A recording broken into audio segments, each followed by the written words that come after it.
Hey, Husker fans, welcome back to the Husker Big Red podcast and the Husker Big Red YouTube channel. It is Victory Monday. I'm Chris Peterson, and joining me as always is Danny Gillette. And we're here to talk about the big win over Purdue. I know it's been a couple of days, but Danny, are you still reveling in the Huskers' victory on Saturday? I am. I don't know what to do with these Victory Mondays anymore. This is new territory for me. And first winning month of October in 22 years. I mean, let's see. 22 years ago, I was 6. So it's nice that I can remember our first winning October in quite a while, and that I'm old enough to appreciate it. And yeah, I mean, again, it wasn't pretty, but a win is a win. And all you grumpy Husker fans that don't appreciate the wins, you were the same ones that were complaining about the losses. So which one do you want? I'd rather have the win personally. Yeah, it's funny because I know you showed the pass back to Eric Crouch, this week on the Facebook page, and that was the last time that we did. That year was the last year that we went undefeated in October. So that I think is pretty incredible, and the fact that the defense held Purdue under 100 yards rushing and passing for the first time they've done that against anybody since 2012. And frankly, if the offense could have held on to the ball, Purdue would have scored 0 points. I mean, I'm giving all of those points over to the offense because they just continually, give the. I mean, one of those was a defensive touchdown, obviously, and then the other one they gave them the ball at the 30 goddamn yard line. So really, if the offense hadn't fumbled the ball, this would have been a shutout. But before we get too much into it, make sure that you guys, subscribe to the channel. Make sure you hit the like button in the comments section here. But I mean, after the 31-14 win, which you were actually pretty close in, Danny, I think you might even predicted that. Was it? I know you predicted Nebraska for 31 points, so you were actually pretty right on the money I with your said prediction. 31-17, so I was a little generous with the points, but I mean, hey, I'll predict a 59 nothing win next week if that's what it takes. Or this week, excuse me, not next week, but I shouldn't. It should know Nebraska's a 2 point favorite. Is the early line against Michigan State on Saturday, and I guess looking at this after Nebraska won, Wisconsin lost a tough game with Ohio State 24-10. Minnesota was able to beat Michigan State. Iowa was off this week, so we now have a four-way tie in the Big Ten West at 3-2. Which really, it's still just I can't get over it because Nebraska should be 4-1. We should be already be bowl eligible and leading this division right now. If Anthony Grant and Jeff Sims and those guys had not had all the mistakes in week one, but there's a lot to dissect with this football team. Some good, a lot of good, a little bad, but um, do you really think that this team can win the Big Ten West? yeah, and it's not going to be pretty. Like I said last week, it's not going to be sexy.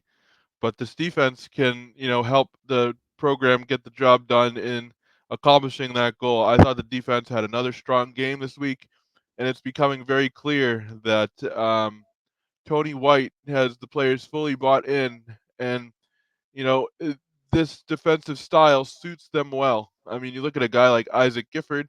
He played well last year, no doubt, but this year he is absolutely an X factor and a crucial player. And this type of system and the way White runs it benefits so many players. And so for that reason and the cohesiveness on defense, I think Nebraska can win the West. The offense, I mean, quite honestly, I thought, and I guess we should save this for what we thought of the game, but I didn't think the offense in terms of play calling by Satterfield was terrible on Saturday. I thought he honestly called one of his better games, and we just don't have the personnel to really put everything together. But I think as long as the defense continues to show up, which they have, and they haven't really given me an indication, as to why they wouldn't be able to show up throughout the rest of the season, we can win the Big Ten West. I agree that I think somebody said that I mean I said a couple weeks ago this might be the best defense in the Big Ten West, and I definitely think it is. I mean, I think if you look at all the offenses and the best single unit in the Big Ten West is the Nebraska defense right now. I'd put our defense up against Iowa, Wisconsin, anybody. And you look at Iowa. I mean, I know that we've had some issues at quarterback, but Nebraska has a better quarterback than Iowa or Wisconsin. I'd take Heinrich Harburg over Minnesota's quarterback. I mean, he has not played well this year, Kaliak Manis. So the problem we have to hold on to the ball, and I don't. I mean, I've never seen a team fumble like this before. I think they had 5 more fumbles on Saturday. 4 of them were lost, and it just the one I can understand, the Garrett Snodgrass one, like that's going to happen. Guys are going to put the helmet on the football, and sometimes it pops out, like that happens. But you cannot have, but then Jeff Sims and Heinrich Harburg, 3 times they get the ball ripped away from them as they're going to, like, that just cannot happen. And I don't know I literally don't know what Matt Rule and this coaching staff can do about it. I've been racking my brain. I'm sure they've done every like ball security drill known to man. At this point, I don't know what you do. The one that Sims had was a touchdown, if I remember correctly, and, Yep. yeah, I don't know, and people were saying and I said, on Twitter, I said, "This isn't a Sims-Harburg debate. Both have had trouble holding on the ball," and some people came after me and said, "Well, what do you expect he's out with a concussion?" Because I believe he left the game for a little bit, and, Marcus Satterfield, calls plays that have him run with the football, and this wasn't just a referendum on Saturday. Harburg has had trouble handling the snap for whatever reason for a couple weeks now, and so Mhm.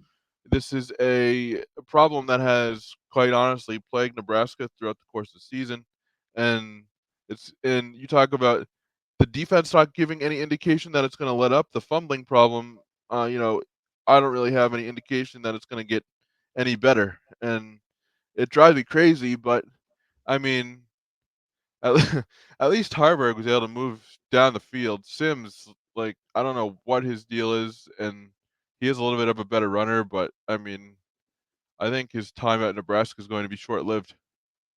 Yeah, I don't want to see Jeff Sims again unless Harburg physically can't play, and maybe I didn't hear if he was getting looked at injury wise. So to me, I thought that the Sims substitution was about play.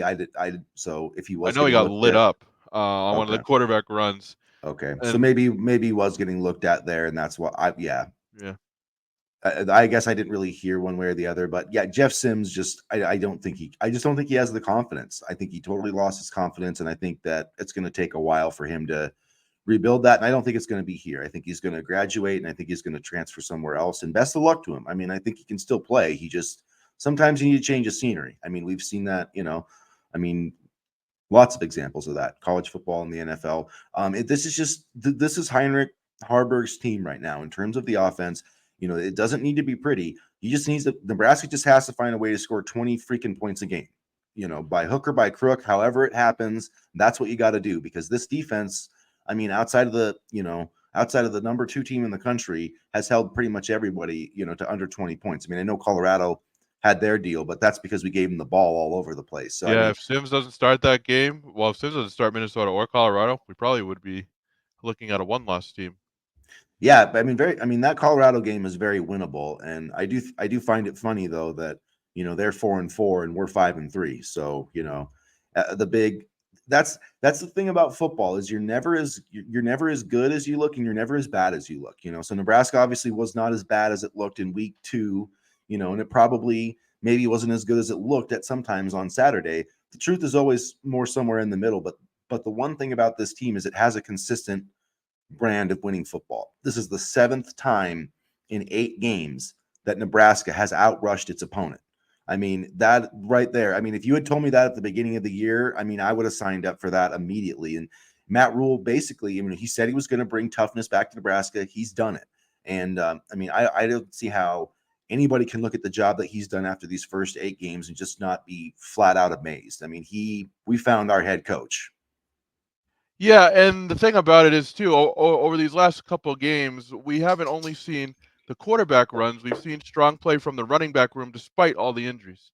And Emmett Johnson, I thought had another strong day on Saturday, and I know we're all a little upset about the Kawan Lacey decommitment just because of the talent he brings to the table, but I think Emmett Johnson, puts us in a nice position to have a running back for the future. I don't think the cupboard is going to be initially as bare as we thought. Yeah, 2 weeks in a row now with over 70 yards rushing. Over a 20-yard. He had a 20-yard run last week. Had a 28-yard run to basically seal it up, and that was what I really liked. Was 3rd and 6. They put the game in the hands of the offensive line. Basically, they weren't running any option or anything. They're just turning around, handing it off, and those guys opened the holes. And Emmett Johnson, made the play, went into the end zone with 2 hands. That was a great way to finish the game. And even though the offense was ugly at times, there were some great, they put together that 15 play or whatever it was, 85-yard drive. Harburg converted 3 third down conversions, which I thought was big time. We had the touchdown pass to Jalen Lloyd. Jaden Doss had a catch. Absolute burners on the Jalen Lloyd touchdown catch. I mean, wow. Mhm. I mean, we've heard he's fast, but it's just crazy to see it in action. And Malachi got the PI drawn. That would have been a touchdown, absolutely. If that was the best pass interference penalty I've seen all season, because Malachi Coleman would have had a walk-in touchdown. It had the Purdue guy not just tackled him. So that, I mean, that's one where, I mean, 'cause especially in college with the just you only get 15 yards, but so it's really, I mean, you think about Malachi Coleman, Emmett Johnson, Jaden Doss, Jalen Lloyd, all those guys are freshmen because Emmett Johnson redshirted last year. So that's pretty damn exciting when you think about all those guys. Heinrich Harburg's a sophomore. I think Fedoni's only a sophomore or junior too. But so there's a lot of pieces coming back on both sides of the ball, which I think is exciting. But it was funny, and I don't know if you heard this, but Matt Rule, as he was running off the field, he told the reporters that there was a fan that yelled one more win, and he said, I want all of them. I don't want one more. I want every win. So I think that this team really, they're not, obviously getting to a bowl game is the goal, but they're not going to be satisfied with that. I think they know that they've got a chance to do something pretty special here over this last month of the season. And you can tell they're buying into what this coaching staff wants to do, and that's good to see because you know some of you may say, "Oh, well, they should. He's the coach." We didn't see a lot of buy-in when it came to the Scott Frost era or error, however you want to call it. And I think that goes a long way too. I mean, I think players know that this isn't going to be again, a flashy team, but it's going to be a team that tries its best to win. And although the results on the field may not look pretty, these players are trying hard for the coach, and that goes a long way.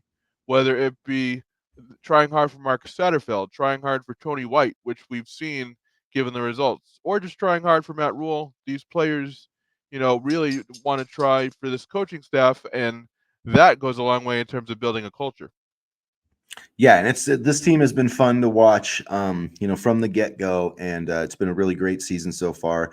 Up to 5-3. Let's switch now to liked and loathed. What we liked and loathed about, this Purdue game on Saturday. There were a lot of things to like. I'll start with what I like. They ground out a Big Ten win, third straight Big Ten West victory, and I know it's Purdue, Illinois, Northwestern. All three of these teams beat us last year, and even though it has been slightly ugly, Nebraska won those 3 games by an average of 13 points, and that's something that I like a lot. I like the offensive line, and I understand the edges were a little bit leaky at times, but I thought they gave Heinrich Harburg, for most of the game, a good pocket to throw out of. I thought they played really well, honestly, and I thought they didn't allow a lot of pressure up the middle. Again, they did a couple times, but it wasn't a complete jailbreak on Saturday like it has been in other games, and so shout out to them. I thought they played well, all things considered. Another thing I really liked was the Quentin Newsom, Tommy Hill high five, before the end zone. Maybe Coach Rule, I don't know if he's a big fan of that. I know guys, they're celebrating a little before, but if anybody on this team deserved to have that moment, it was Quentin Newsom. I mean, he's been here. He could have left for the NFL. He could have went to the transfer portal. He stayed. And like that high five with Tommy, that was like a high five with every person from Husker Nation, because that legitimately was the best moment I've had as a Nebraska football fan. And like I can't remember, probably since they beat Michigan State, in like 2015 when Mike Riley was the coach and they had that crazy win. Like it's been that long since we've had like a true, and that, like, just that sad, that felt like what it's supposed to feel like at Lincoln Memorial Stadium. The crowd is buzzing, there's a chill in the air, and Nebraska is just kicking ass. And it wasn't pretty on the scoreboard, but physically they kicked Purdue's ass on Saturday. There's no question about that. And that hasn't been said in quite a while. And then I guess something I loathed, I believe it was the play call that led to a fumble by Sims and for the touchdown. I didn't really understand that play call. I thought they tried to be a little bit too cute at times. So I mean, you know, they made this game a lot closer than it should have been, but still they got the win, so I can't complain too much. I do loathe the fumbling. That it has to stop. I don't know what. I mean, now we have to worry about, even catching the punts. I mean, and that's not easy to do. I'm not saying that it's easy to do, but that was a kind of a factor of losing Billy Kemp that people didn't really think about, as now he's our number one punt catching guy. So, it's like every time the ball's in the air with Nebraska, you're worried about it. And really, they're not going to win the Big Ten West if they continue to fumble like this. That's one prediction I feel confident in making. I still think they can win games, but, they're going to have to win 3 or 4 games to win this thing. I mean, maybe, 4 games, if they win out, they're Big Ten West champs. I have no doubt about that. If they win 3 or 4, probably, depending which ones they lose. But you're not gonna go into Camp Randall and beat that Wisconsin team fumbling 4 times. You're just not going to do it. Same thing with Iowa. I mean, that's what those teams live on. So I hope that they can figure that out. I mean, as a coaching staff, I literally don't know what you do. It's like it reminds me when I coached middle school sports. And the parents would show up, and you've got kids looking like they're traveling all over the place and stuff, and their parents probably think that you're not even practicing. It's like, well, we do practice dribbling and passing in practice, but sometimes what you work on in practice doesn't translate over to game day. So I hope that that they can start getting that figured out. But that's really the biggest thing I'm loathing about this team right now is the fumbling.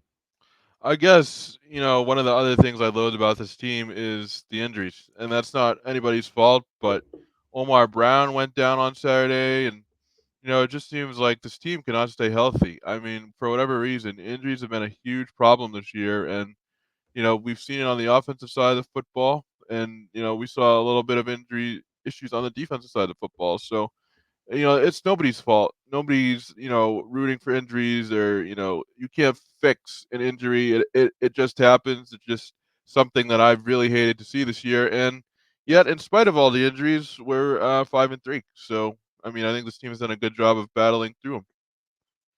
Yeah, they have, and they've really taken that next man up mentality, and I just, they've really taken over the accountability of it. There's no excuses. It's just go out and do the job. And I think that there's a toughness with this team, a mental toughness too, not just physical, which you can see in the tackling, but there's a mental toughness that, yeah, like last year, when they had that fumble, when it gets 24-14, they might have just went 3 and out and punted it right back. And that might have been Purdue could have came back and won that game, but instead they ground out a touchdown and they, put the nail in the coffin. So that was really great to see.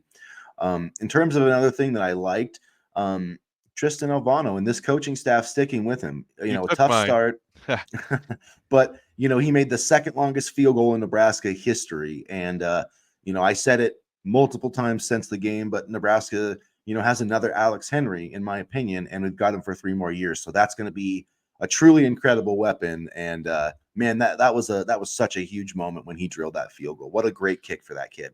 Well, we haven't had, special teams development over the last couple of years. So credit to Rowe for sticking with him, because he's only a freshman, and if he can continue to drill lasers like he has been able to show, and if his confidence can continue to grow, we may have a consistent kicker for the first time in a while, and that's saying a lot. And I think he'll be able to really make an impact here from here on out. And quite honestly, Nebraska's going to need him. So shout out to him after a rough start, finding his groove again. And something I liked, I found this statistic, and I think it's very telling of how the season has gone. 14 players have recorded a sack.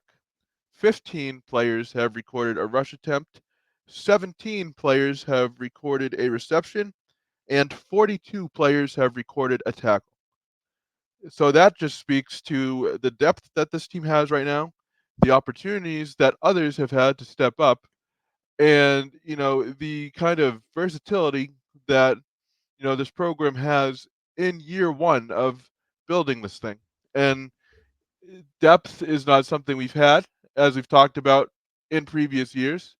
And it's just crazy that number 42 players have recorded a tackle.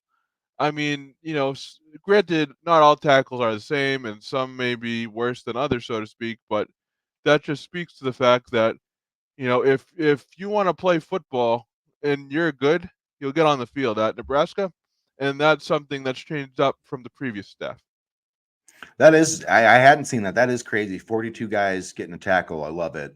All the guys getting receptions. Yeah, And you look at this team, man. I'm just saying, there's not a ton of seniors. I'm scrolling through the roster right now. There's not a lot of seniors. especially on So defense. yeah, especially on defense. I mean, this team is going to be good next year, and either Heinrich can develop a little bit more, or they can get maybe a transfer quarterback. Like, let's see. But I like where this team is headed right now. So at any rate, let's flip over to recruiting, because following up on all this, Nebraska gets a commitment on Sunday from Jackson Lee, a 6'3", 220-pound edge defender he's out of Texas, right? Yep, Lone Star High School. So this is a guy I really like, actually. I think he's a little underrated. I think he's unranked right now, which I'm sure will probably change. He was committed to Texas Tech. um, you know, Reopened his recruitment. I'm not sure if they didn't have room for him or whatever, but man, I watched his film, and this kid can play. He had 2 sacks, I think, last year. This was a couple of weeks ago, so he might have more, but he had like 7 sacks halfway through the season. And he really does a good job of just finding the ball. He's always got his eyes in the backfield. He needs to grow and get bigger, obviously, to be an edge. But I think that this is one of those commitments that, Matt Rule and company are doing the work, and they obviously see things in there. He's a track guy, so he's got the speed and the measurables, and Yeah, I I think like he this runs pickup. like a 4.3. I'm trying to find what some of my followers said. He's 220 pounds, running almost a 4.3. Somebody said so. That's pretty good. And yeah, so I mean, just looking at him a little bit, he's got a very high motor. He runs really well when he gets into the backfield, and he can chase after quarterbacks really well. So I mean, this kind of reminds me a little bit of Braylon Prude, a guy that's kind of flown under the radar, and Nebraska's taking a flyer on him. Now the caveat to that is other schools might find out about Lee as well, and there could be a decommitment. But I would rather the coaching staff, get a kid to commit and try to keep him in Nebraska than completely ignore him and have him fly under the radar and go somewhere else and be productive. At least the effort is there, and the coaching staff is trying to recruit these guys, and it's not just like they don't care. Yeah, and I think it's another good job in the state of Texas. And what I like about this staff is they trust their own evaluations. They're not worried about what somebody. And Matt Rule said, I care what somebody else thinks about a player. It's what I think. And Matt Rule, I think, just looking at this 2023 class so far, I mean, there's a lot of guys that are making early contribute. I mean, and Jalen Lloyd wasn't, I mean, correct me if I'm wrong, but he wasn't even a 3-star when he committed to Nebraska, was he? I think he got his rating after the Huskers got his commitment. Um, so I mean, I could That's be wrong correct. on Yep. that. So I mean, and here he is catching a 73-yard touchdown in a Big Ten game as a freshman. So, I feel like that this coaching staff has a really good idea of what players they're looking for and what players are going to succeed, and so even though the guys maybe aren't ranked, I think that we've already got to the point where I trust Matt Rule, in his evaluation. So I like this commitment. Obviously they were hoping they could get Jay Sean Ross, but that didn't work out. And you get another pass rusher. Man, this team has a lot of talented young ones in this 2023 class. So hopefully Jackson Lee can just add himself to that mix. Kai Wallen, I think, is going to be another guy who's going to step up in future seasons too. So I'm excited about this commitment. I understand it's not like the 5-star pass rusher, but I mean, I think the staff is, still doing a good job of trying to identify talent. We didn't see a commitment from corner Larry Tarver Jr. this weekend. Wilt Fong listed him as a possible flip candidate on Saturday, but I mean, the fact that Wilt Fong even has him as a possible flip candidate leads me to believe that Nebraska is far from done in this recruitment. And hopefully, they sent the Husker truck to Grant Bricks. Grant Bricks trucked himself to Lincoln on Saturday. I mean, Nebraska's playing some good football. This seems like a team that if we're talking about success on the field. I know that obviously Oklahoma is playing really well, but it's not like you can look at Nebraska and say like they're building something. So they have something to sell to recruit, something tangible. And I just feel like Grant Bricks would be such a perfect fit for this program.